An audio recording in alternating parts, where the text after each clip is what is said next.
ఈ మధ్య మార్నింగ్స్ చాలా బాగుంటున్నాయి కదా! వర్షాలు పడడం వల్ల క్లైమేట్ కూడా చాలా చల్లగా ఉంటాంది. అండ్ నా మార్నింగ్ డ్రింక్స్ అయితే కూడా ఆడనే టెర్రస్ పైనే అయితాన్నాయనమాట. ఈరోజైతే బీట్రూట్ జ్యూస్ తీసుకుంటాండే. అండ్ టైం అయితే 8 అయింది. అండ్ అప్పుడే వర్కౌట్స్ అయినాయనమాట. బేసిక్ వర్కౌట్స్ చేస్తానా. అండ్ నెక్స్ట్ అయితే వాకింగ్ ఒక 40 మినిట్స్ చేసినా అనమాట. అవన్నీ అయిన తర్వాత ఒక హాఫ్ అన్ అవర్ తర్వాత అయితే జ్యూస్ తాగుతా. నా జ్యూస్ చూస్తే మీరు క్వాంటిటీ ఎక్కువ క్వాంటిటీ ఉంటుంది. మార్నింగ్ టిఫిన్ స్కిప్ అనమాట. 12 గంటల వరకు కొంచెం కొంచెం సిప్ చేస్తూనే ఉంటా నేను. అంతా ఒకేసారి తాగలేం కదా!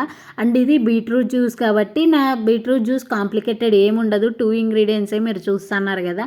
వాటరు, బీట్రూట్ అంతే. బాగా మిక్సీకి పెట్టిన తర్వాత ఇట్లా స్ట్రెయిన్ చేయడము. తర్వాత ఈ పల్ప్‌తో మనం నెక్స్ట్ వీడియోలో ఏం చేసినానో చూపిస్తా. అండ్ హెల్తీ కూడా ఈ పల్ప్ అయితే. అండ్ చూసినారా ఎంత క్వాంటిటీ ఉందో. ఇది 12 వరకు తాగేసి 1 గంటకి ఇంక లంచ్ చేసేస్తాననమాట. Thank you for